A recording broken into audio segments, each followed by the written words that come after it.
Joining me now from the 33rd team, I think his first appearance on the Athletic Football Show, which I'm very excited about. It is my friend Dan Pizzuta. Dan, how you doing, man? I'm doing well. I'm very excited to be here as someone who was in the crowd at the 2015 Grantland's show in Brooklyn. It is very cool to be here. So I've now podcasted with you, podcasted with Barnwell, podcasted with Mina, who was the guest there. Yeah. Like just like Josh Galdelman, I need to find a way to podcast with. And then it's like I've hit the infinity gauntlet of like the people who were at that show. So yeah, this is very cool for me. Thank you for having me on. I'm excited. I appreciate you being here. That was a fun night. We did it at the Knitting Factory in Brooklyn, and it was almost 10 years ago now. That was before Mina worked for ESPN. So she was just a person on the football internet who we wanted to come hang out with us that night and do the show with us. And it's crazy to think about now. The story Barnwell likes to tell about that is he was asking me what I was going to wear. And I think I told him, I was like, oh, I'll wear something nice. So he wore like a cardigan and I just wore a Metallica t-shirt. And he was not happy about that because he thought we were dressing a little bit nicer for the show. And yeah, that was 9 years ago. So I would have been 27. That might've been what dressing nice was for me at that stage of my life, was wearing a Metallica t-shirt to that show. So this is a nice full circle moment. I'm glad we get to do this then. Yeah, I'm excited.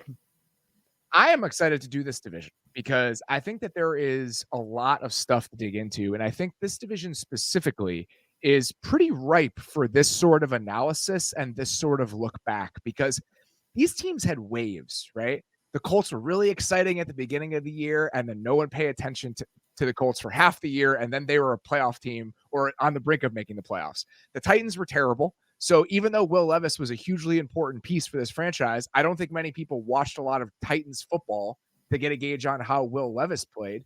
And even though the Texans were in every single storyline and were a hugely visible team last year, I think now it's time to lend some additional scrutiny into who they were, because they're trying to level up. So it's easy to get excited about CJ Stroud and some of the surface level stuff about this team, but it's like, okay, now let's really look under the hood and see what this is, because now you're trying to go from being the exciting upstart to a team that's trying to win Super Bowls. So I feel like this division has a lot of ground that we can cover today. Yeah, it is a very interesting division. And, I've done the formerly Football Outsiders Almanac, now FTN Almanac.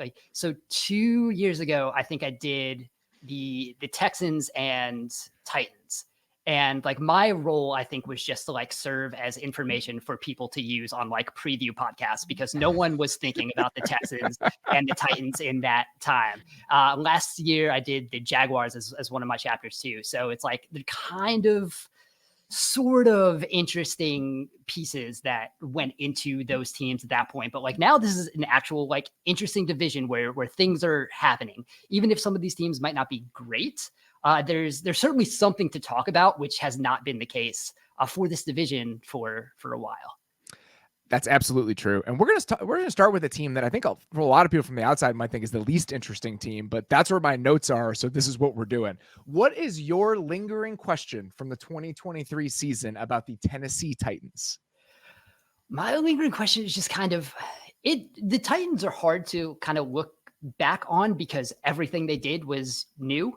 Yes. Right. And that's always going to be a challenge with this exercise and picking and choosing, or which new coordinators can we talk about versus who was on the roster last year. That's something, as I've conceived of this, I've realized we have to work through as we're doing this. Especially like, it's not even worth talking about this defense, right? Because like exactly every piece on that is new, that entire thing. So like my question is kind of like looking at what was on this team, like the pieces in place on offense, like how were they, right? Like we went into last season, I think the prevailing conventional wisdom was like DeAndre Hopkins was washed after Arizona. So like, how did he play? Chika Kwakwo was like really great in like a small sample during his rookie season, kind of had a bigger role here. So like, I just kind of wanted to look at what these offensive pieces really were, some of the offensive line too. And it was hit and miss, I think, as I dove into this. I will say the DeAndre Hopkins wash thing, absolutely not.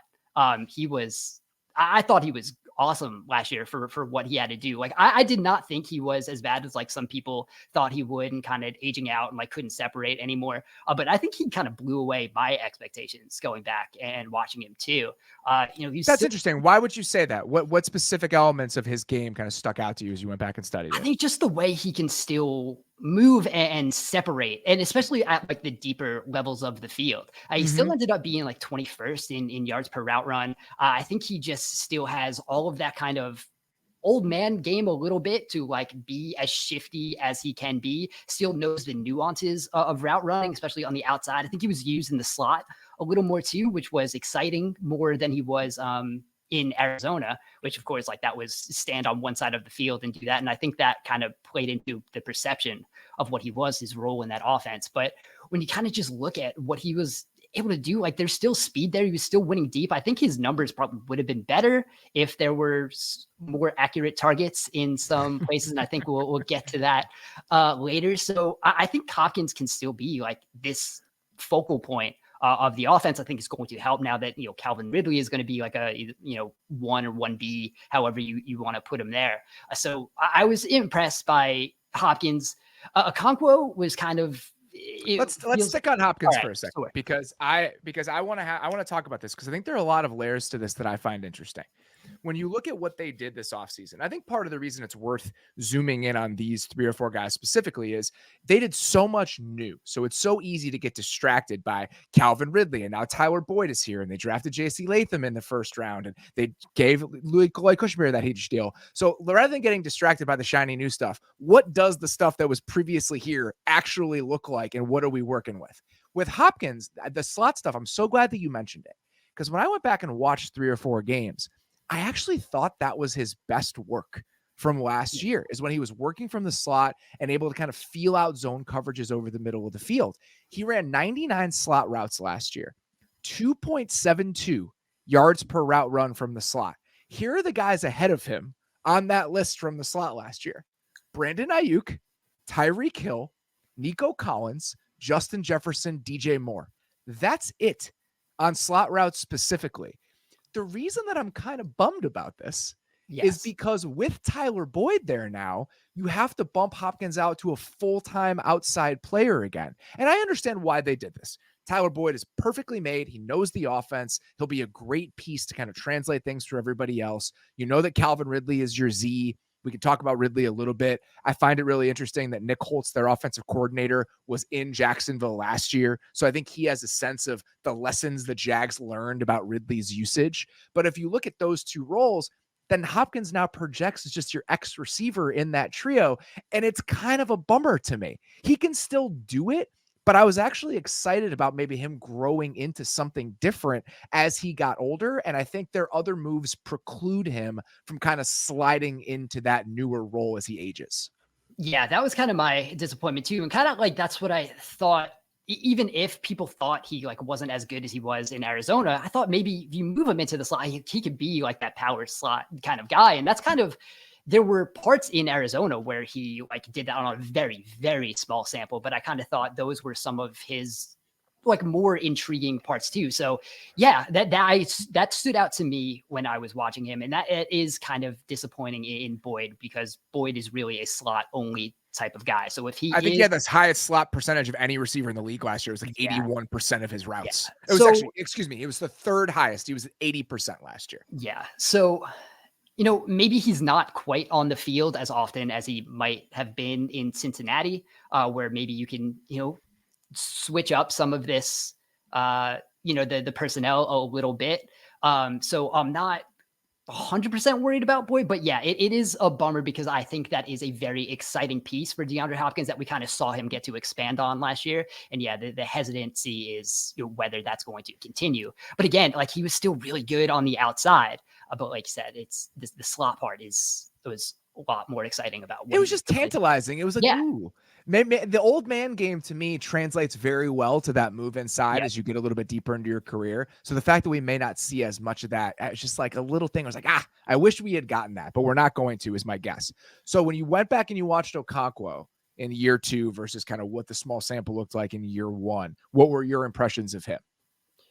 So some of what was exciting was still there, but I think I think they struggled with his role a little bit. I think they kind of saw what he was able to do kind of after the catch and kind of tried to force him to be this slot type of guy. And he spent way more time in the slot last year than he did in his rookie season. And even during college, like during college, he was at Maryland. He was like this kind of, gadgety H-back type of guy. And I think what's going to help, I think, with Boyd now in the slot is Okonkwo is probably going to get to move back into kind of more in line, maybe move into the backfield a little more. And I think kind of having that type of, versatility, being able to like hide him a little bit and get him into, routes in a different way than kind of just standing straight in the slot. And I think that's kind of where he struggled and why the yards after the catch and stuff weren't quite as, prominent as they were during his rookie year. So it's in that where he just kind of like, he had less than a yard per route run from the slot last year. And that's where he was, playing a whole bunch. So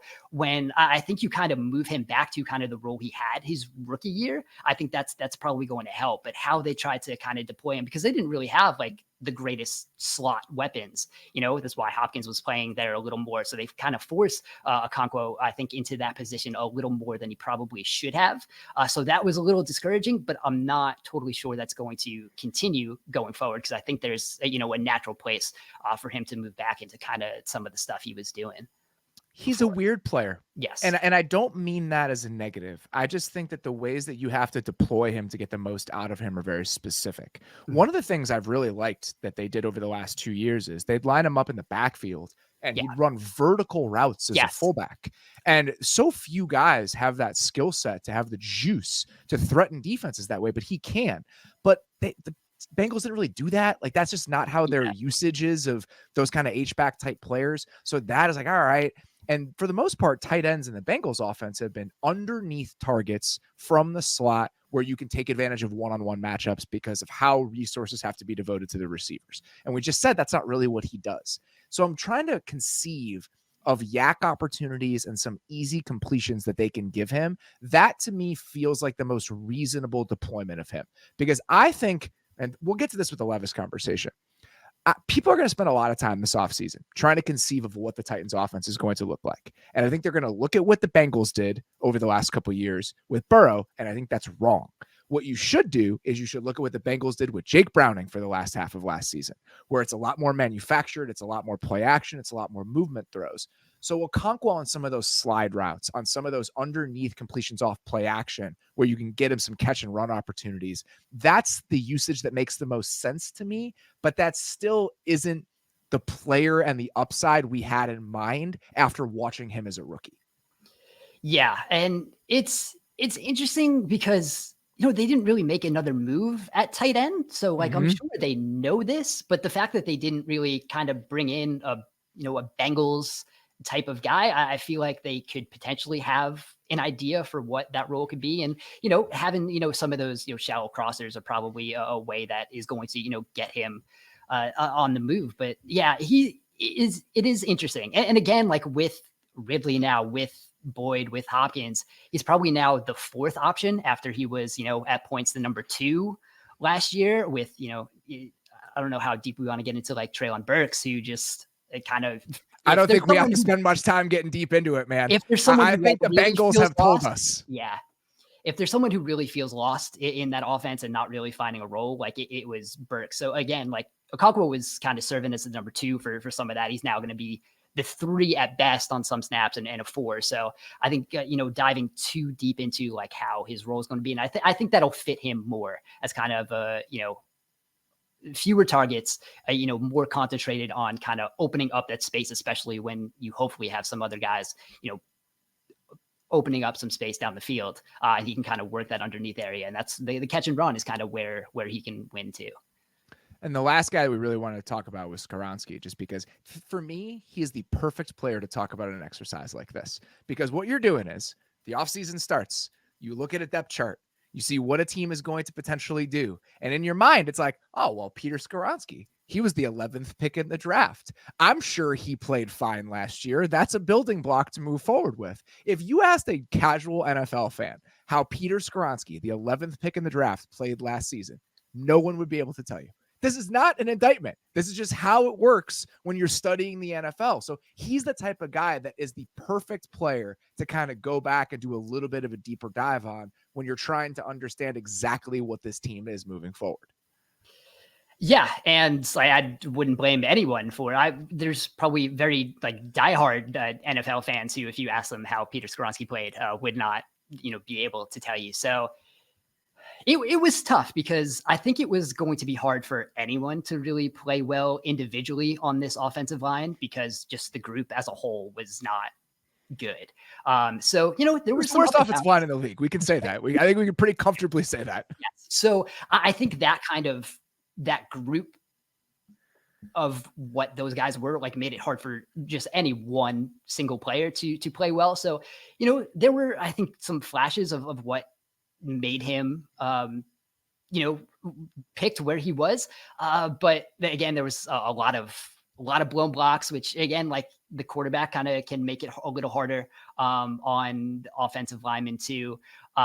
So, I think he had like a 4% blown block rate per SIS, which, is not great for especially an interior player. And again, switching over from tackle a little bit. So I can see what is there that, and now you have Bill Callahan there, which I'm going to just be like, okay, I trust what that is going to be. And that's kind of where I fell here. Like the play obviously was not great last year, but again, like you have good coaching. I think this is a system that is probably going to fit him. So like, that's kind of where I fell in, where Skoronski and some of the other guys that are, going to be coming back, if a Dylan Radoon is going to, be starting at tackle too. Again, some rough spots, but again, probably some of the best offensive line coaching that you could get. So there's some hope. They have to piece together the right side, and how they're going to piece together the right side, I think, is still a big question. My guess is it's some combination of Sadiq Charles and Radens at right guard and Petit Frere back at right tackle now that he has the full season. That's not ideal, but that's a Bill Callahan bet. The hope is the left side of the line can be so good even in 2024 and then moving forward that you can live with a little bit of a downturn on the right side. I'm with you on Skoronski. Going back and watching a few games is a mixed bag, and I think there's a few things that lead to that. One, the guy has appendix bursts 2 weeks into the season. So he misses 3 games. And from people talking to people there and people who kind of know the offensive line community and his workouts, he really struggled with functional strength on the way back. And for a rookie, that's just so difficult. When you're not trusting your body, it can short circuit everything else. And we talk about this with guys who move inside from tackle to guard. Things happen so much faster. And when you watch Skoronski last year, you can feel the speed, whether it's on a stunt or whether it's somebody crossing his face on a run play. It's just unfolding so much quicker. And by the end of the season, you see moments where it's like, oh, he's so impressive physically. You can understand what the upside looks like here, but he never quite got there. I think a lot of people are looking at the Bill Callahan thing for J.C. Latham, who's this moldable ball of clay. But I'm almost as excited about what Bill Callahan can do with Peter Skoronski as I am about what he can do with J.C. Latham. Yeah, absolutely. And, you kind of have those, two potential building blocks. And again, like there's a reason Skoronski was drafted where he was. Like he does have that physical talent, and it is clear on, a number of plays. So when you have something like that, and again, I just think it was so hard to judge what that offensive line was going to be just as a group, with the quarterback play behind it, not necessarily helping it to a point. But I still think the arrow is going to be pointing up on Skoronski, as up and down as that rookie season might have been. I hear you trying to get there, so let's get there. My question about the Titans, and I stole the good one. I will admit I stole the good one here. How did Will Levis actually play last season? If a quarterback falls in the forest, but no one's around to hear it, did the quarterback make a sound? Like that's what we're talking about with Will Levis in Tennessee last year. People saw the Thursday night game against the Steelers and they saw the Monday night game against the Dolphins, which there was a lot to like in those games. But if you really dig in, I said it was a mixed bag for Skoronski. It was certainly a mixed bag for Will Levis. How did Will Levis's performance in the games that you watched line up with what your expectations might have been? So I feel like he was in some ways both complimentary and derogatory, kind of exactly what I expected of like what he was kind of in college, he had an absolutely insane passing profile. Like 36.1% of his throws between 1 to 10 air yards, which is just like, that's unreal for an NFL quarterback. The last quarterback to be lower was like a rookie season Josh Allen. And like that wasn't a real that wasn't a real quarterback season either. And Allen I remember had, that offense very well. It was just bombs to Robert Foster. That was the 2018 Bills. Yeah. And so that's kind of what Levis was without some of the more impressive type of Josh Allen things that were there. So I think the biggest thing that really stuck out to me was and it was kind of the biggest concern of his coming in, was some of the pocket presence, which just kind of felt like at times it just was non-existent, which is kind of can really feel like a fatal flaw to me. While there was, some good throws, it just kind of felt like when he was in the pocket, it didn't always feel pressure, kind of led to a bunch of hits. He was hit on over a quarter of his dropbacks, which is absolutely insane rate to be doing. So there were like a lot of stacks where he just like didn't feel stuff coming. And I think, again, that, made the offensive line feel a little worse. He was kind of hanging in there just a little more than he should. So it was stuff like that. And then there's the scatter shot type of throws that there are big throws. And like you can play a cut up of Will Levis that like you could post on Twitter and be like, Will Levis made some throws last year. But if you kind of, what this exercise is, if you go back and look at kind of the grand scheme of things, I really question like how this can work in a more sustained type of, environment, because I kind of feel like the lack of kind of the pocket movement and stuff like that, that was my biggest concern going in. And I think it heightened my concern kind of going back and watching him. The 25% of hits, the percent of dropbacks where he was hit last year, just for context, he was at 25.5%. No one else in the league was above 20.4%. That is a massive gap between him and the next guy on that list. And you could feel that when you watched it. He wanted punishment, it felt like, on some of these plays. He's jumping into people, he's hanging in the pocket. And I do think, again, after talking to people there, that really did endear him to people in the building and on the roster. And I think that there's some benefit to that, but you also want your quarterback to take care of himself. So my question with this is it a chicken or the egg thing? How much is he exacerbating the problem because of the lack of pocket presence, and how much is the offensive line hurting him here? Because he was pressured at the third highest rate in the league, according to PFF. The only guys that were higher were Justin Fields and Daniel Jones. Justin Fields doesn't count because of how long he holds onto the ball. So Daniel Jones was really the only person with a humane time to throw who was pressured more last year than Will Levis.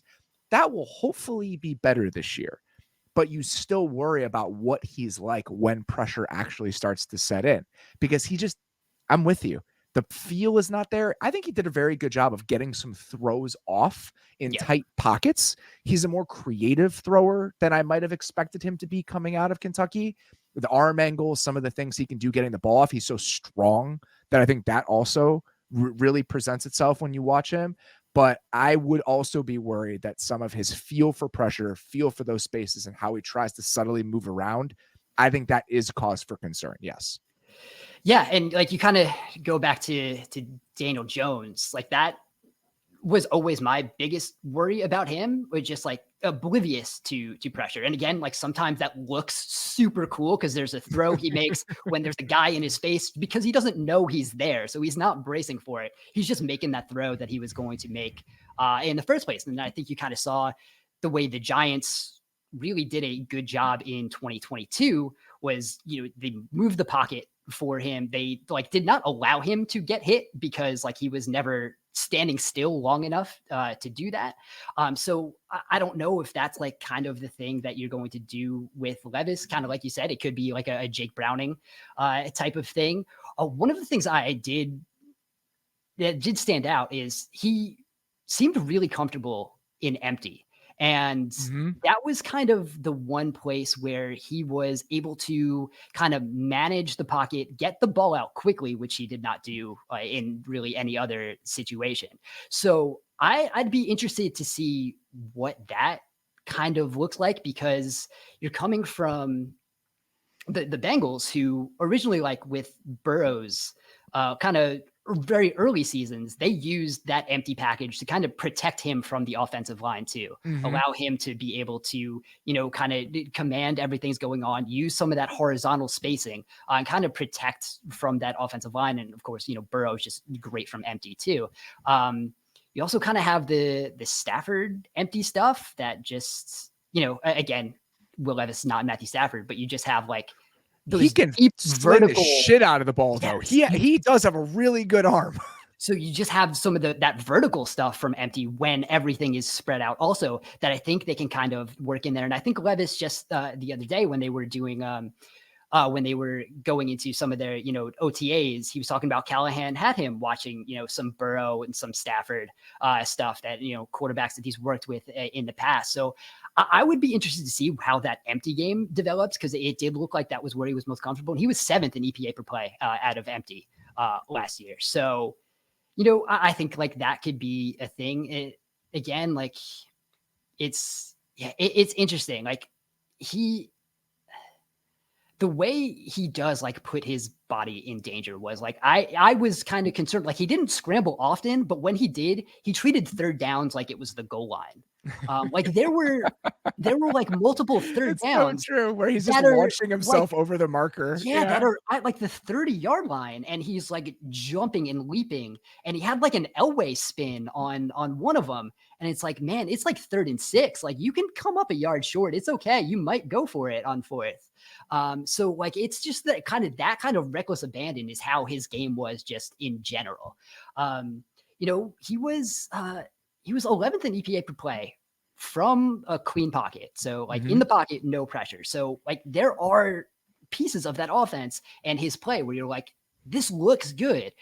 But what happens when the pocket is not like that is really concerning. I think like, and it's a deeper conversation about like quarterback play and what we're looking at for some of these guys and how they develop. But like, I think we're kind of seeing what you can do out of structure and under pressure. It's kind of how you really like just kind of separate yourself from what you can do in an offense. And that kind of just really remains the biggest question I have for Levis. Look at some of the other numbers. He was 21st in EPA per dropback, just ahead of Joe Burrow and Trevor Lawrence, 31st in dropback success rate. Yeah. Anecdotally, that makes sense, right? Think about what the Titans offense was last year. You get your scattered 3 or 4 shots sprinkled in there over the course of a game, but down to down, there's a lot left to be desired about the passing game. And that's how they felt. And I think the plan, the best plan, I think the plan that makes the most sense, if you look at what the Bengals did with Browning last year, is let's just try to keep him in the most rigid box that we can while he figures the rest of this out, because he looks damn good throwing the ball over the middle off play action, man. Yep. I mean, that is what he does best, which isn't and shouldn't be surprising. That's what Kentucky's offense was when he was there. It was the Rams offense. He would work with Liam Cohen, who's now in Tampa Bay. So I think that trying to lean into as much of that as you can and really just take as much off of his plate as you possibly can, I think that is the best plan for him, because the nuts and bolts of it and how he looks throwing the football, it can be exceptional at times. So I think trying to make him as comfortable as possible and limiting the asks of him, I think is the right way to approach this. And we'll see how it goes.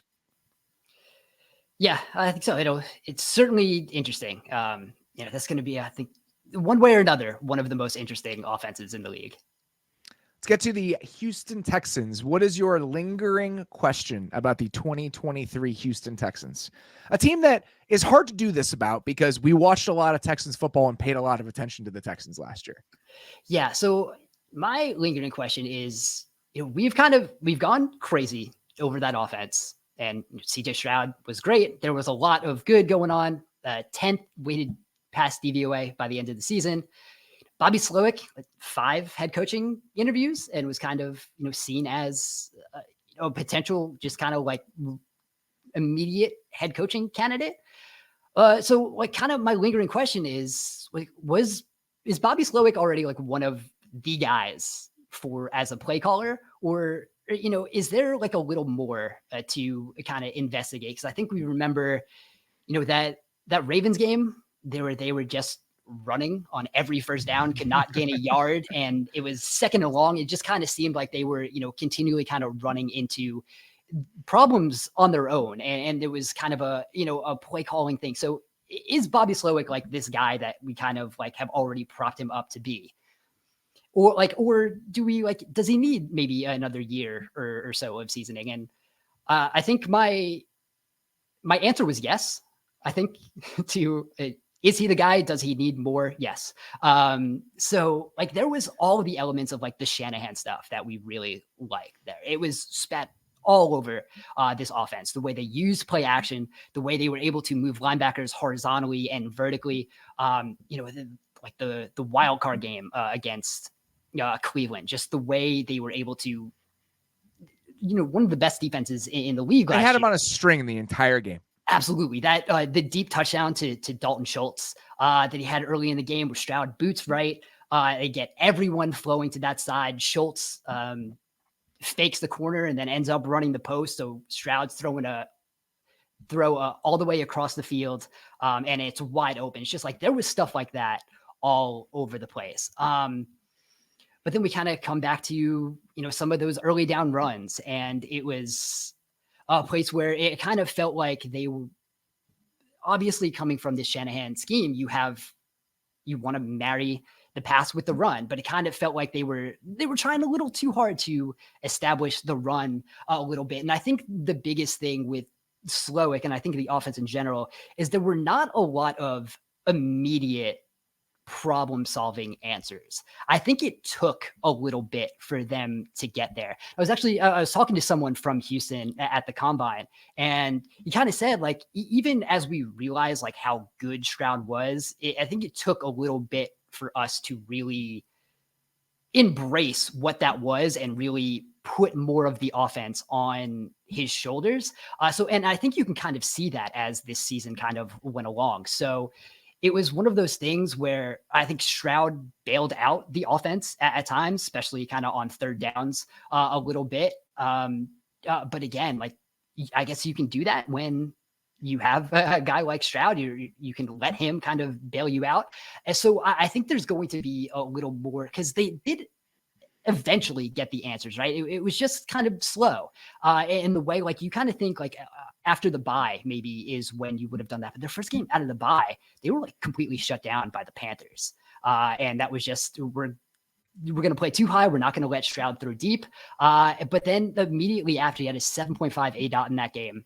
But then there was nothing below 9.4 until week 14. So they kind of figured out a way after that game to be able to, push the ball down the field. So I think it's one thing where they did figure it out. It wasn't quickly. It's never really in game. And I think it kind of maybe took a week or so after. So I'm positive on what they can do. And I think another full season of kind of knowing what this offense is going to be is going to definitely help them a lot. There's so much I like in the structure. The quarterback is incredible. So it's yes, Bobby Slowick is a guy. Yes, this, another year or two is probably going to help. I think that's right. I think having an entire offseason to kind of figure out, all right, what is the right ratio of all of this stuff? It reminds me a lot of watching early Kyle Shanahan teams, which shouldn't necessarily be a surprise, right? I was talking to somebody on their staff during the Combine. It was the same way that you were. And we're talking about just what Slowick was bringing to the role and to that side of the ball. And this assistant was just telling me how there's such an expectation for how you play and how you practice. And that is something that came from San Francisco. You watch the way that those this has been something I'm going to harp on a lot, I think, over the next year, because it keeps coming up. I can watch how receivers block, and I can tell you how good the offense is. And it's not because receiver blocking is foundational to certain things succeeding. It's just because this is how you teach things, and this is the standard that you bring to this side of the ball. And when you watch the Texans this year, guys are playing with their fucking hair on fire. And so that style and that mentality, that almost becomes the most important thing that you can instill in year one of a new system. They have that in droves. I mean, they have so much of that in the way that they play. But those early Shanahan teams, if you go back and you look at it, pre-McCaffrey, they weren't these monsters running the football necessarily. There were stretches where they had that, but there were a lot of those couple years big stretches of those couple years where they were not the most efficient running team, but they still were poking and prodding because it's in service of the larger mission. You can live with a little bit of inefficiency on the ground if it's going to help your play action game and if it's going to inform just what defenses expect out of you in certain situations. And sometimes that's hard because you're pulling back and you're looking at the numbers and it's just like, stop doing this. Like, this is not helping you. But I do think that there are kind of inevitable qualities to it that do lead to a greater efficiency overall. That doesn't mean you can't find a better ratio.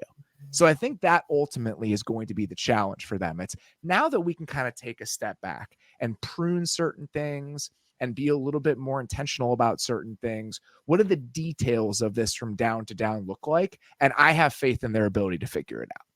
Yeah, absolutely. And, when you kind of get to the run game too, like they took steps to make that better because it wasn't just inefficient running. Like this was, I think, easily the worst run game in the league between the kind of the way they had to, shift things on the offensive line. They just didn't have so many injuries. It was, and they were trying to do too much. It felt like, I mean, they were doing all these different types of runs and I get it. That's the world we live in now. You can't just be a zone team anymore. You got to have all these layers to it. But when you're dealing with, I mean, I couldn't even tell you how many offensive line combinations they used last year. Felt like they had 6 left guards over the course of the year. I was trying to piece it together today. I was like, well, Titus Howard was there for a while, and then Juice Scruggs was there for a while, and then Michael Dieter was playing center, but then Scruggs was supposed to be the center, and George Fant was playing right tackle, but then Charlie Heck was playing right tackle. It was just impossible to keep track of it all. And when you have this run game with all these moving parts, it's almost impossible for that to be successful when you don't really know who's going to be playing up front from week to week. Yeah, and I think that was one of the biggest things for this offense, and kind of why some of the run game stuff was so frustrating, just because like it was literally running into a brick wall on first down sometimes. So I do think the way they are going to use this offseason and kind of see what Stroud was able to do. I think we are going to see a more quarterback driven, type of offense that we're still going to see all the fun things of the Shanahan stuff. But I think this is going to be like a CJ Stroud led type of thing. And if we see that, I think this offense is like really going to take off because I do think Slowick in, the way the plays are designed, the way there's openings, the way there are answers for everything. It kind of feels like that is this thing that is very exciting about this offense. And I think that's really is what's going to take off this year. The other thing, going back and watching their offense last year that stuck out to me outside of Stroud just being ridiculous, which he is, Nico Collins is incredible. Yeah. Like what's so fun about the Nico Collins, CJ Stroud pairing is that they're married. The marriage is perfect. They're perfect for each other because Stroud's ball placement on those throws over the middle of the field and Collins' ability to pluck them away from his body and continue moving upfield on those throws. He's a yak monster. He's a 6'4" yak monster because of the synergy he has with his quarterback on those plays. That's incredible. And watching his ability to separate with initial releases and how he uses his hands at the line of scrimmage, he's an awesome player. Like I am so excited to watch that pairing specifically get to grow and continue to grow because of how well they already seem made for each other. So that was another just fun little wrinkle about going back and getting to watch the Texans a little bit. Yeah, that's absolutely it. I had that in my notes too of how good Nico Collins was. Like he was 3rd in yards per route run, and like that was not fake. Like no, he earned that. It was not manufactured in a way that we might see like some other, players that have really high rates like that. It's so good and to every level of the field, just beating guys on the outside. I think we'll talk about, the Indianapolis, the secondary a little bit, but the end of the year, are you just, running past, Juju Brents on like multiple occasions. It's just, there are so many ways for him to win. And again, like Stroud finds him at every, he was one of, and I think that made me more optimistic about this Stephon Diggs pairing too, where like Diggs does not have to be the guy. No, even remotely in this offense in order for it to work. Whether Stephon Diggs is, like whether he's excited about that, not sure. But like for this offense to work, like he does not have to be that guy because Nico Collins is 100% that guy. I also wanted to go back and watch Diggs a little bit in preparation for this because I do think that's a small lingering question about the Texans. It's like, what Yep. the hell happened with Stephon Diggs at the end of last year? Here to tell you, Stephon Diggs can still play. Even if the production was not there, if you're watching him on a per play basis, here's how I'll frame this. When Stephon Diggs wants to get open, he is still very capable of getting open. So I think the biggest question for the Texans is, does Stephon Diggs want to get open for the Texans? If the answer is yes, I think everyone will be very happy about them making that move. Yeah, I believe so too. Like, yeah, you kind of look at it. It was weird, just usage in general, and like the routes he was getting asked to run by the end of the year. So that was kind of probably what played into him not wanting to get open all the time because he wasn't always getting asked to. But I think in this offense, he will be. I think it'll definitely fit his skill set a little more with I think he can be like one of the really great season he had in 2021. I think when he was like just kind of using all his vertical stems and breaking them off in curls and comebacks, and they just kind of spam that. I think I could see that as a piece that he does really well in this offense. While Collins and you got Tank Dell coming back, like this is going to be a fun offense that I think is going to find a way to get everyone involved. Similar to the Titans conversation, I'm wondering how the roles shake out. Because Tank Dell, even though he's tiny, was an outside player last year, and Nico Collins is an X. So what does Diggs do with that? Because I think part of Diggs's fall off last year down the stretch is they were using him in the slot on like more than a third of his snaps, and that's just not his game. That's just not where he's best. So I wonder how much he's going to play in the slot for the Texans because of those other guys. So just what the alignments and roles look like within that offense, just be something I'll be keeping my eye on as we see the first couple games of that Houston receiving core. My Texans question, I think it's, again, we did so much studying of this team. It's not the most important question, but this is a Derek Stingley and Jalen Petrie question masquerading as a larger one. When you look back at the Texans team building strategy over the last few years, they trade Deshaun Watson, they get all these picks. The 2020 draft feels like the first one that kind of had to be transformational and foundational for where the Texans were going. So how'd it go? That's my lingering question. It's like, what was that draft actually when you look at the haul and the way that those guys have played? I think Stingley's a star. He was banged up at times last year, but when he got back on the field, even if there were a couple hiccups, I think that guy's going to be one of the best corners in the league. He has a special skill set. We've seen it. I think he has been as advertised. Other first-round pick in that draft, Kenyon Green did not play a single snap for them last year. A single one. And Titus Howard, who was a first-round pick, got an extension, was supposed to be the right tackle for this team. When he got back in the lineup last year, he played left guard for them.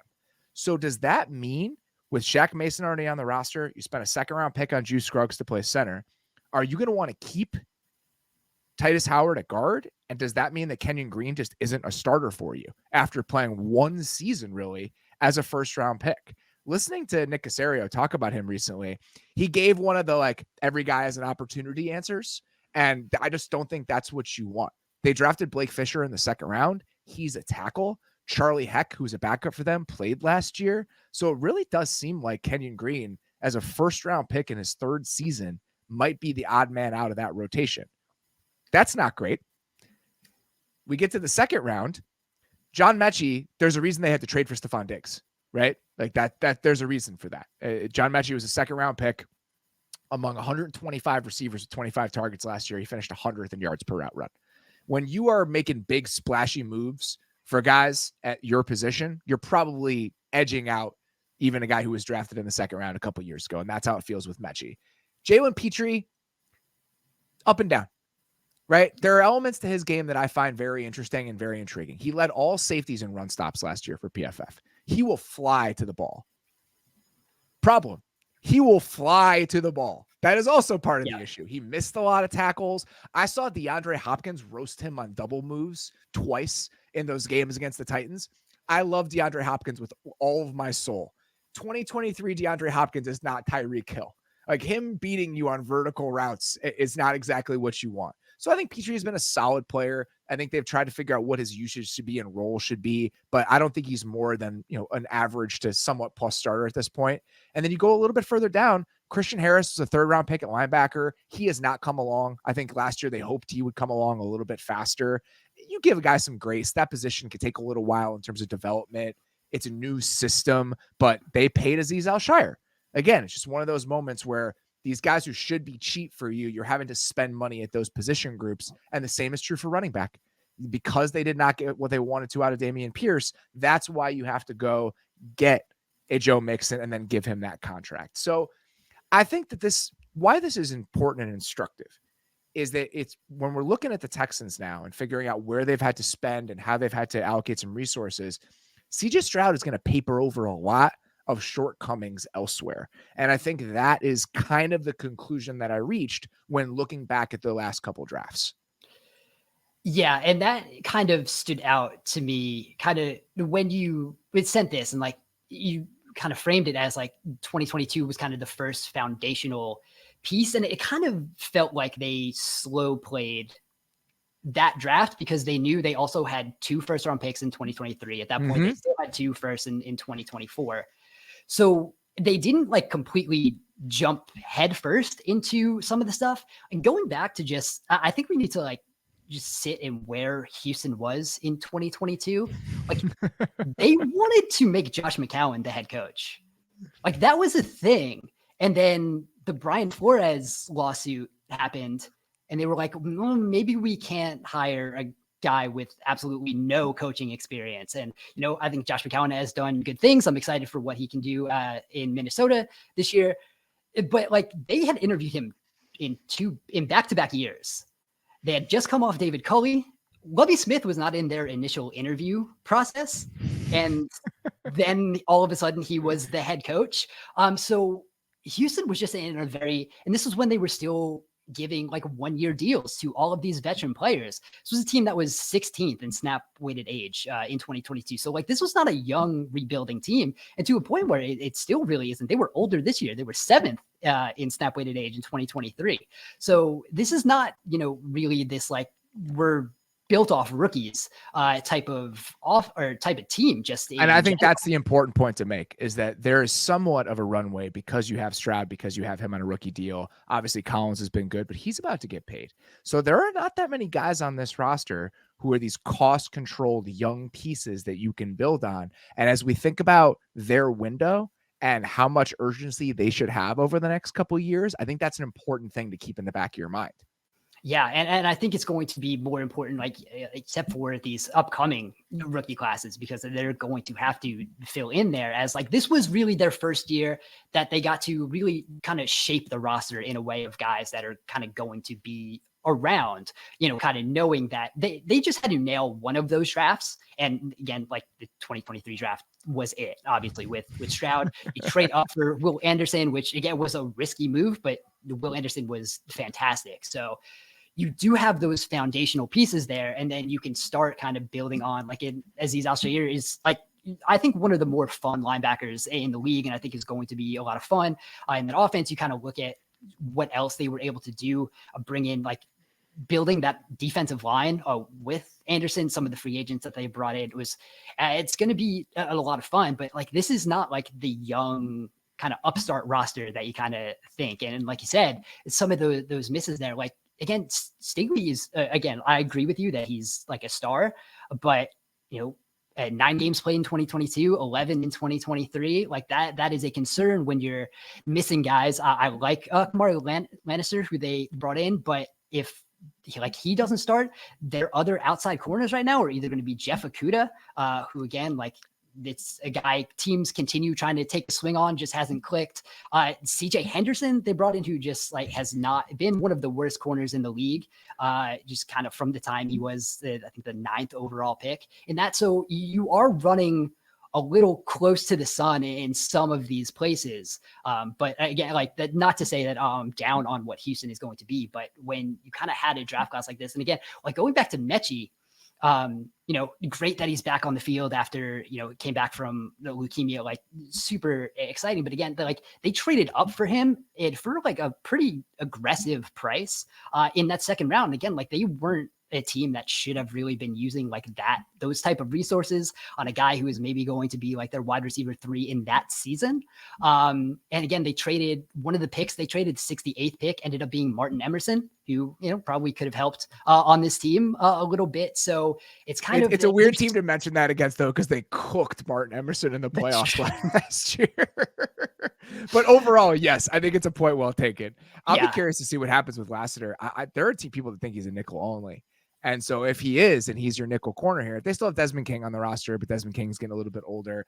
It really does feel like we're going to crack that pool queue in half, and we're going to have tryouts for that other outside corner spot with Jeff Okudah and CJ Henderson, which we'll see how that goes.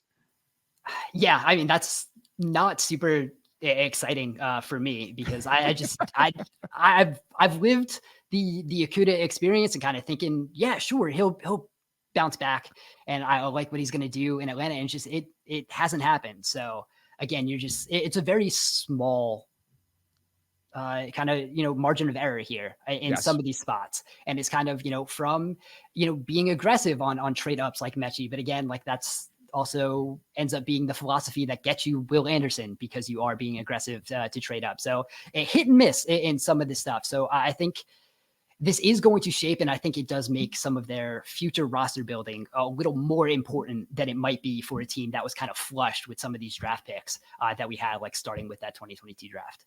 They'll be good. I mean, because I think their quarterback is good. I think their offense is good. But them signing Danielle Hunter to that 2-year deal, it's not an accident.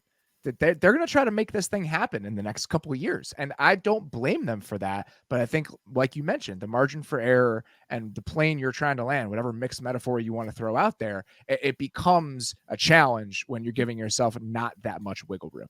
All right, let's get to the Indianapolis Colts. And I think probably one of the topics we were most looking forward to discussing on this show. What is your lingering question about the 2023 Indianapolis Colts?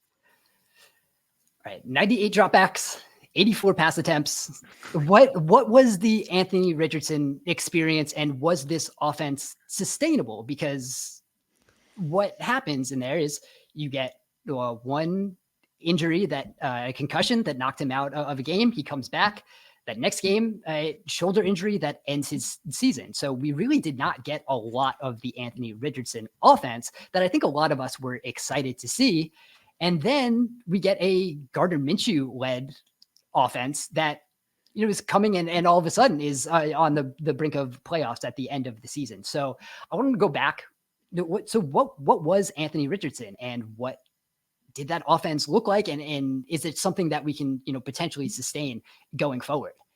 And I will say yes. Like Anthony Richardson was more exciting than I remembered.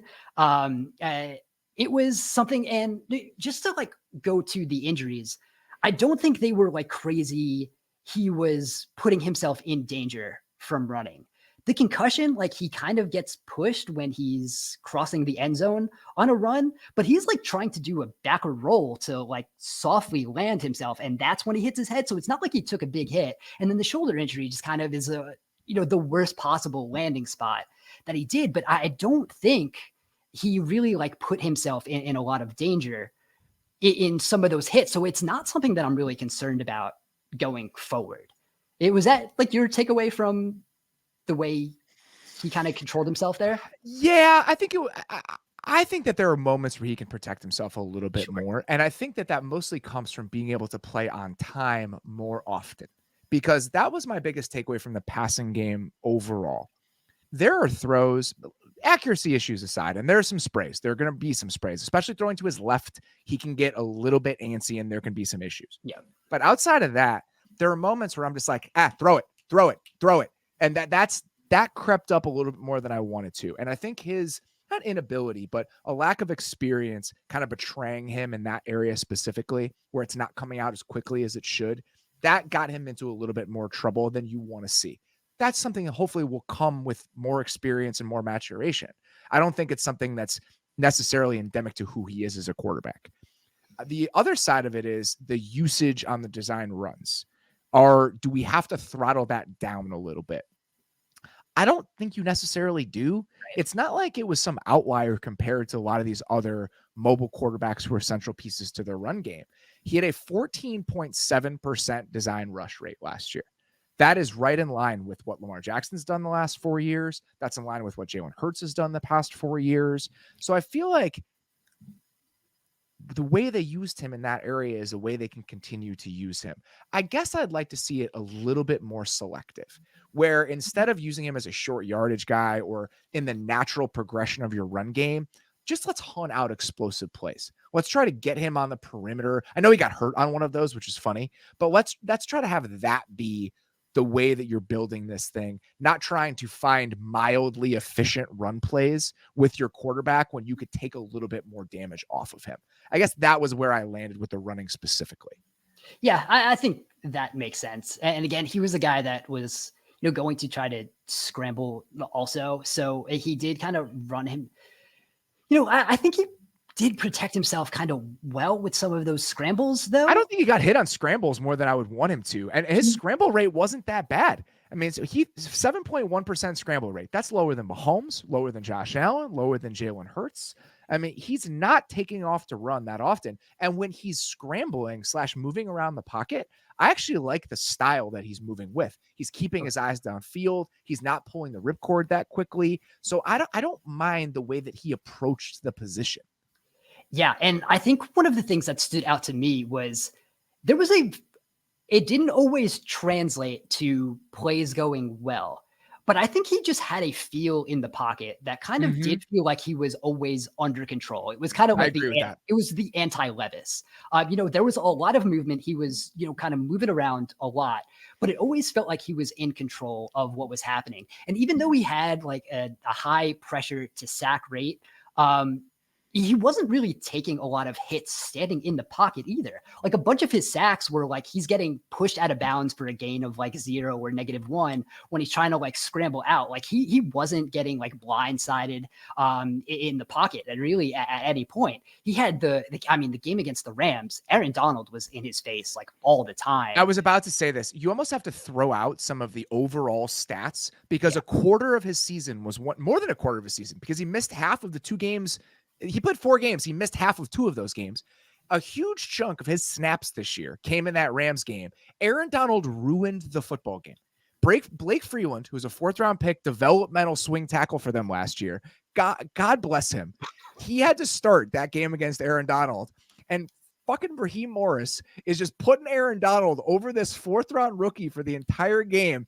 Going back and watching it, I just felt bad for the guy. Like he had absolutely no shot. And it, in a lot of ways, it ruined the ability to process what that offense was in the course of an NFL game because it was getting ruined so often.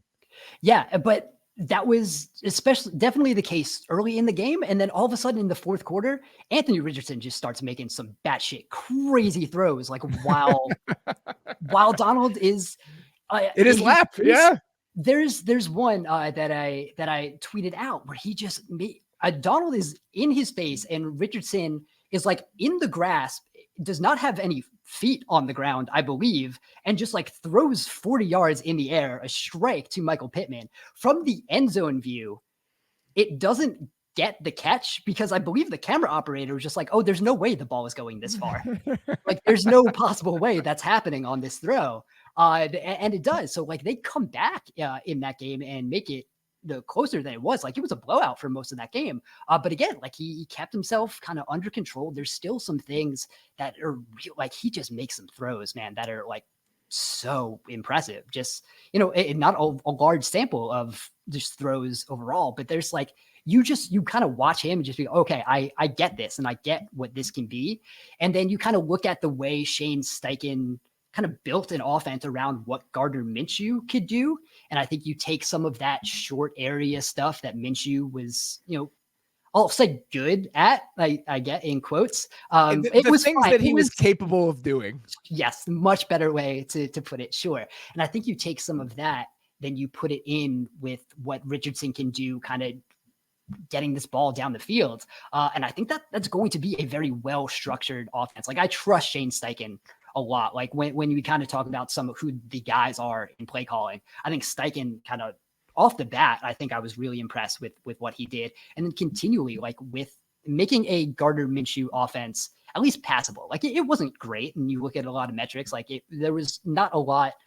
You have a very different view of the Colts offense if you just kind of saw the end results, or you actually like watched Gardner Minshew from down to down. Like they are very different experiences. So what he was able to do to kind of build that offense around him, I think it's going to be, really exciting of what they can potentially do with Richardson with a full year and another like off season that Richardson kind of gets to really dive into. And I was kind of looking at some things, like they kept Richardson very involved in, some of the game planning and being in those meetings. So he got some of that. He didn't miss out for being out for, most of the year. So I think that is a very good learning thing. And Steichen, again, is just one of those guys that like I really trust to figure out what the strengths of this offense should be and just kind of build something around that. I'm sure people will look at the Rams box score specifically. I'm pretty sure he finished 11 of 25 in that game. And people are going to be like, are you guys kidding? He was 11 of 25. Let me say this. It was an impressive 11 of 25 game. There are a couple drops by running backs. There are a couple throws along the sideline that are 1 inch off from being caught, whether it's off a fingertip or a foot not getting in bounds. There's so much to like, even with a stat line like that. I know that sounds silly, but I do think that if you actually peel it back one layer, you could talk yourself into a lot of what you're seeing. I mean, there were 3 or 4 throws in that game against the Rams. He made a throw to Josh Downs up the seam that just, you could hear, it was like a jet engine. You could hear it when that ball gets thrown. And then he made a throw on the move to Mo Alley Cox rolling to his right.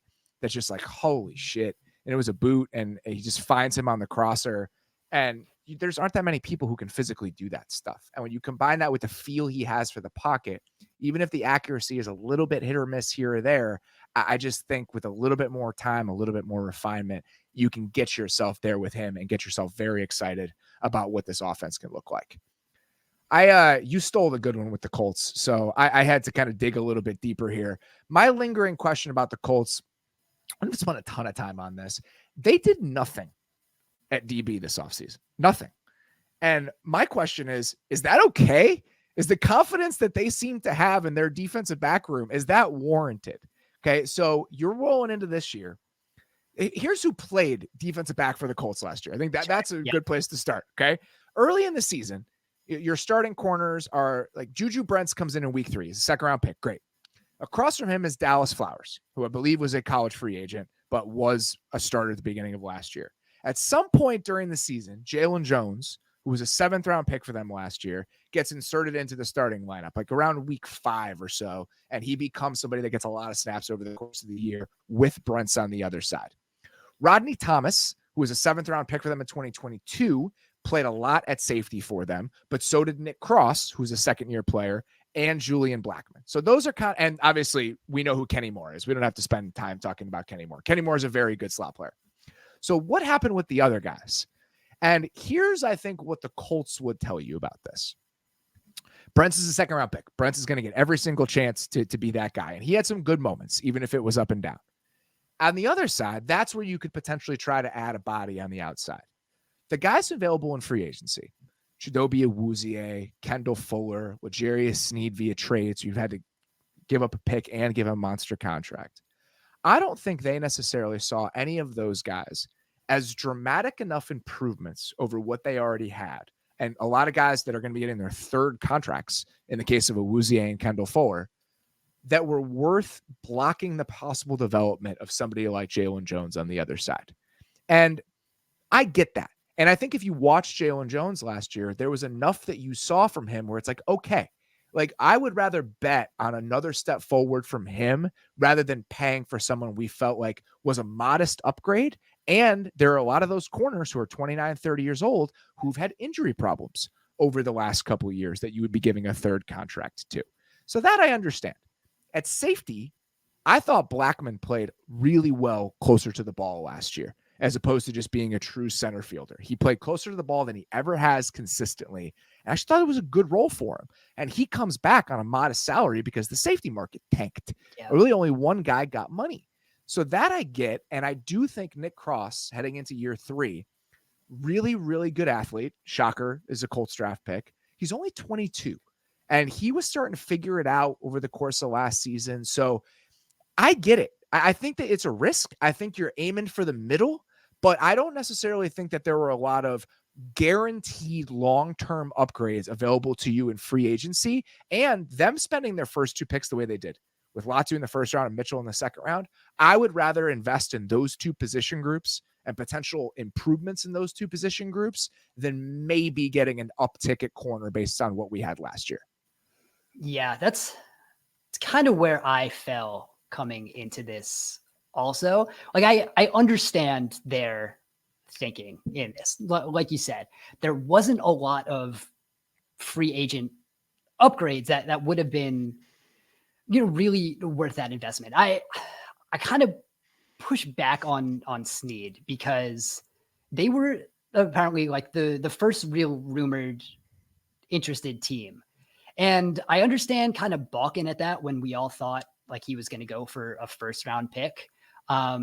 But for him to go eventually for a 2025 third, and for a Colts team that's still $28 million over the cap, again, like you are giving Snead a top of the market deal, but like it not really, because it was only 19 million. We kind of seen the corner market really kind of stagnate at the top there, and you can structure it in a way. Right now he's hitting the cap for $9.9 million for Tennessee. So like there's certainly a way where like the Colts have this money. Like they could have had a move like that kind of in their arsenal, and they just haven't really ever wanted to pull the trigger on something like that, which I think that was kind of the move that was there for them to make. And I think I would have felt better about this if they did, because then you have that one corner spot there, and you can use either, Brent or Flowers or Jalen Jones, and you can kind of have them compete for the other outside corner spot, which I think probably puts them in a much better spot than having those 3 compete for the 2 outside corner spots. Again, like this team was fine in coverage last year, but again, like not something that you really want to like double down on. They were, 19th in DVOA against number 1 receivers, 27th against number 2s, and 18th against other receivers.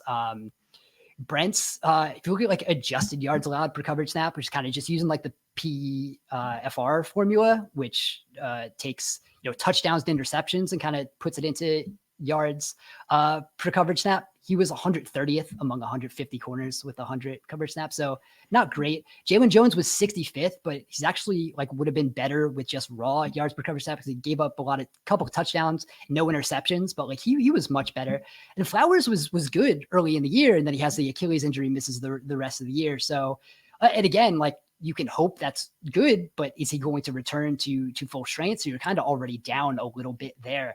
So it's tough. Again, like I do like what they did at safety. I was very surprised Julian Blackmon was not one of the guys that got a little bit more on the safety market for as much as the safety market was down. Like he was a guy I thought did play really well in that spot. He's a guy who can be versatile. He played well near the ball, but again, can move around a bit. So to get him back for the deal that they did was excellent. Also kind of surprised that they did that, but it's I don't disagree with you about Snead.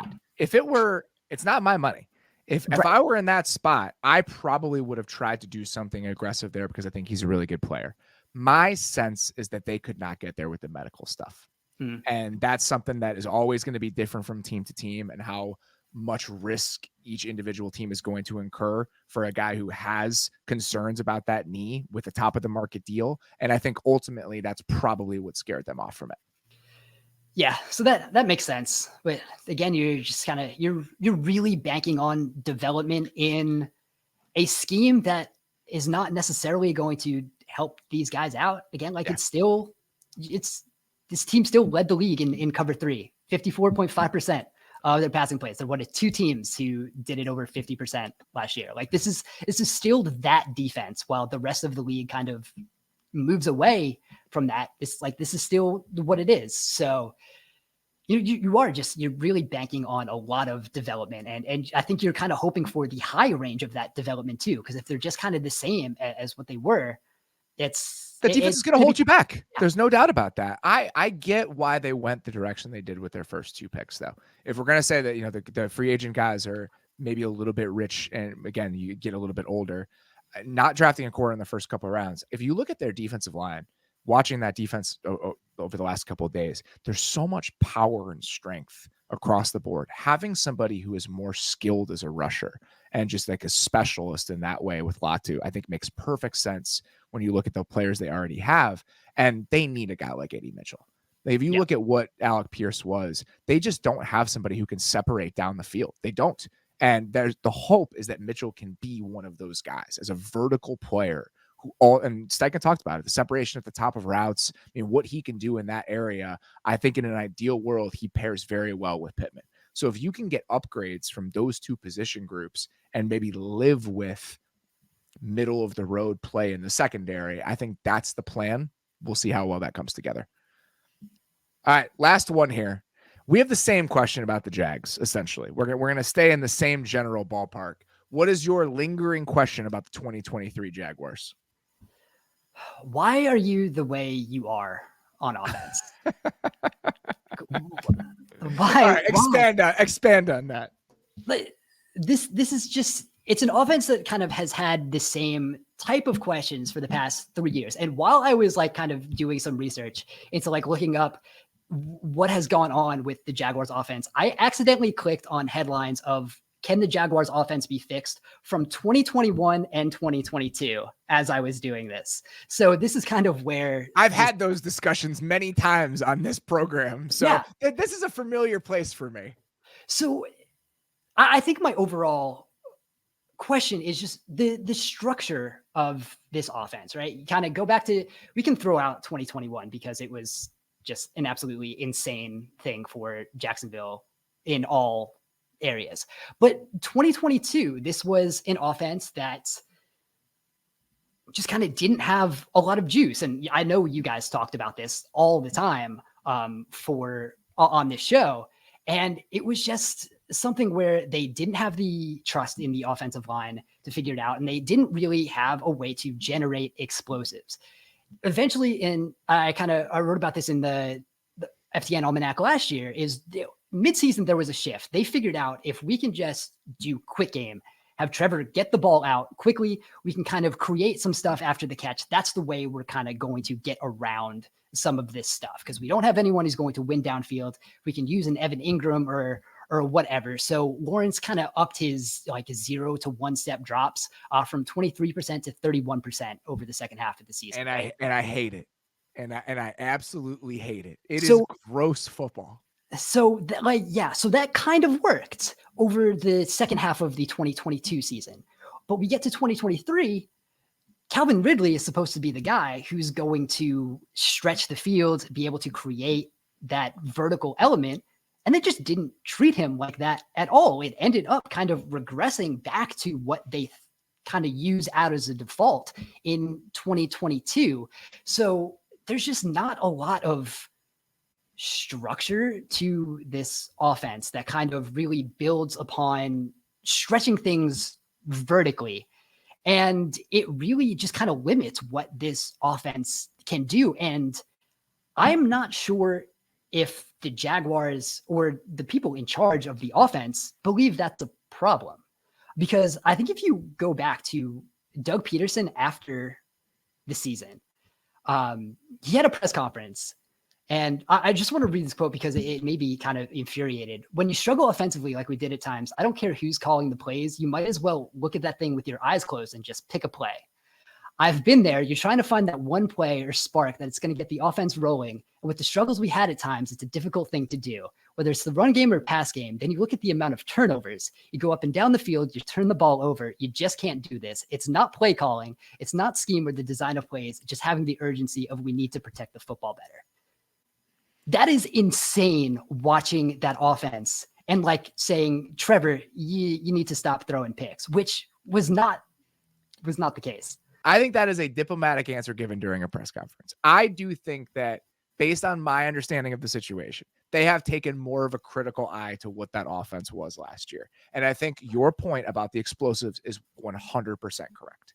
That this is my issue with watching the Jags. And again, this is stuff we've talked about. When you don't trust the offensive line, things start to short circuit because now things get all quick game and it gets so condensed that people can just sit on your shit. You go back and you watch their game against the Niners. That's the worst case scenario, where he's just getting the ball quickly every single time, and they're squatting on it so hard, the entire offense starts to feel condensed. And the number you had about the 1-0 one-step drops, my version of that was Trevor last year threw they had the second most dropbacks of 2 or fewer seconds in the entire NFL. Only Tua had more than him. They were 24th in EPA per play on those plays. So if you're throwing the ball in less than 2 seconds all the time and you're shitty at it, that's a good place to start if you want to have a bad offense and a hard to watch offense. And I think that was right. One of my favorite things about watching this team play is when they get Trevor on the move off movement throws and play action. He's such a good athlete. He's so good at throwing on the move. Let's have more of that. But the problem is you can't lean into that if you have a gun run game that isn't tied to that sort of under center play action game.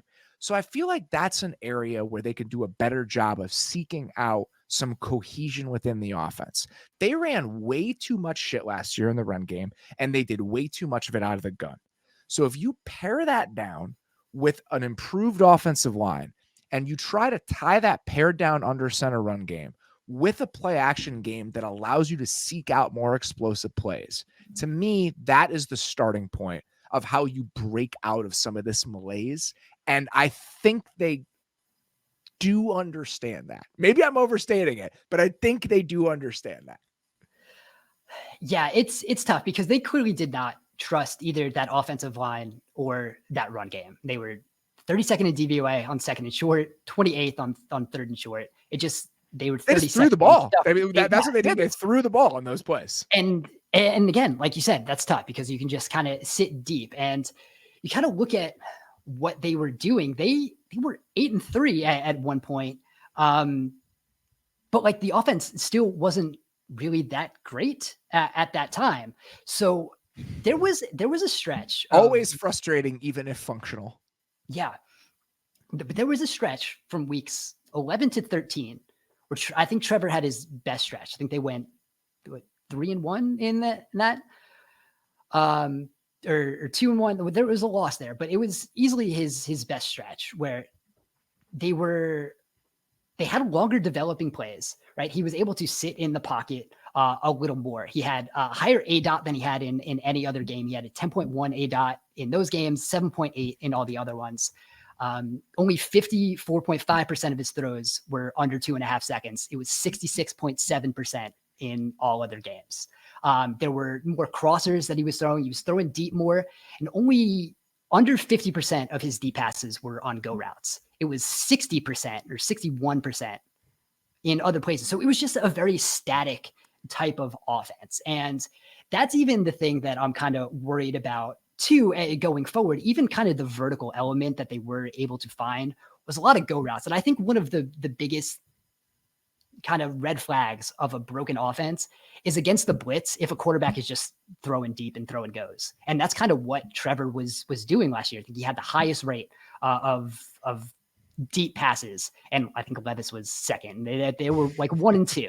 So these are the offenses we're talking about. Like when you don't have easy answers like that, and like that's when you're trying to throw explosives. Okay, these guys are coming. Let's just chuck it deep. Like that's not a functional offense, and that is really like it was one of the things that just kind of made you go crazy watching this offense. Where like it could have been like, and Calvin Ridley was really supposed to be that guy, and now like you have Gabe Davis. Like Brian Thomas is fun, but again, like that's putting a lot on his plate to be that guy as a rookie now. So you do have these kind of vertical elements, but I'm not totally sure if like those are the pieces that are really going to be the answers to the questions that you need to solve. So that is kind of why I'm still a little down. Like even if I clearly from the personnel that they added, they do realize they need more vertical elements. I'm just not totally sure with the play calling and the personnel that they actually got in, if that is exactly who is going to be able to get to the kind of ideal version of what this offense like could potentially be, probably what Trevor is at his best at when he is kind of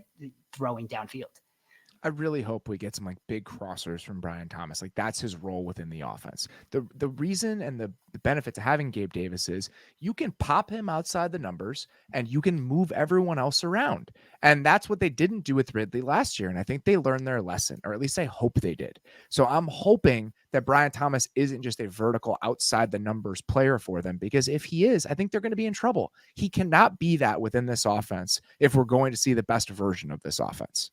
Yeah, and that's one of the things. The crossers just like disappeared from that offense last year. Slants too. There's no catch and run opportunities whatsoever. And again, I think they have a sense of that. The question is, can you build a system with that sort of stuff in it around this group of players? Yeah, I think that's my question. And if the play calling is going to be kind of like you said, just kind of in conjunction with what this offense kind of should be, because there were just it was scattered all over the place. There was not a lot of connected stuff. Like you said, it was the quick game. It was kind of some of the struggles we saw, like, and the Bengals were eventually able to kind of fix it, but they had a very unconnected, quick passing game, and the run game. They were eventually able to kind of do a lot of stuff out of that, and they were able to kind of fix it. But again, you're working with, Jamar Chase and T. Higgins in the passing game, which is a much different, type of problem solving that you're able to do. You have slightly easier answers for some of that. And it was kind of fixing the run game on top of it. So, man, I really want to like what they're doing. Like I'm not going to be in like the Trevor is absolutely great and he is flawless and he is without fault here. But when you kind of just watch when he was able to kind of do stuff that he was good at, like it was good stuff. Like that 3-game stretch from weeks 11 to 13, like when that is the kind of ideal version of what this offense could be. And then that kind of went away also as the season continued to go along. So I also hope the offensive line improvements go a long way. Bringing in Mitch Morse just as a veteran presence, you hope that helps in protection. I mean, that's been a consistent issue for them. They've obviously had a rotating door at left tackle because guys have been hurt. Anton Harrison in year 2, you'd hope that they can get better play from that group overall. And if you do have a little bit more confidence in that offensive line, does it expand the types of things you can do in your passing game and allow you to push the ball a little bit more and have things not feel as condensed? And just, again, margin for error. You go back to it. It's just, you have to be perfect when you're playing the way that they were because of the lack of faith they had in their ability to hold up front. And that's just not sustainable. So we'll see if they can step outside of that here in what is a very important year for that quarterback, that coaching staff, and that organization in general. Dan Pizzuta, really, really, really appreciate the time, sir. Tell people where they can find whatever you're working on right now. So right now you can find me at the 33rd team, doing still a whole bunch of off-season content. You can find me coming up in the FTN Almanac. I am doing the NFC North chapters. Nice. That is exciting 4 teams to be diving into. It's music to my ears, man. The fact that the Bears can be included in that, it just is a lumping those teams in together. It's a long time coming, sir. I'll tell you that right now. Yeah, very exciting. So have that in the middle of working on that right now. I believe that's coming out early July. So keep an eye. Oh, wow. A little early this year, huh? I believe so. I don't want to. That's fun. Give away too much, but yeah, that's sometime there. So I've been reading the Football Outsiders Almanac since you were a wee one. So it's one of my favorite publications every single year. Yeah, me too. The fact that I've been able to do it, this is going to be my 5th one. So that's awesome. It's super cool. Yeah. I mean, the first one I bought, it was the 2008 version, and it had like Namdi Asamoah on the cover. And we're talking like physical book that I had on my bookshelf. I mean, I've had that thing. I think Barnwell was already writing for them back then, which would have been very funny. It's been years before we started working together, but I think 2008 is when I think it might have even been earlier than that, but I wasn't even in football media. I was like a college kid, and I just got the Football Outsiders Almanac because I was an absolute loser. So that's where we are. Yep. Dan Pizzuta, really appreciate the time, sir. We will talk to you very soon. All right. Thanks. All right, guys, that's all we got. Sincerely appreciate Dan's time. This is going to be running when I'm on vacation, so I can't really tell you what's coming next, but there will be at least one show on the feed every single week, even while I am gone. This was this week's, and we will be back with you guys very soon. So just keep an eye on your phones and whatever's coming your way. In the meantime, appreciate you listening. We'll talk to you soon.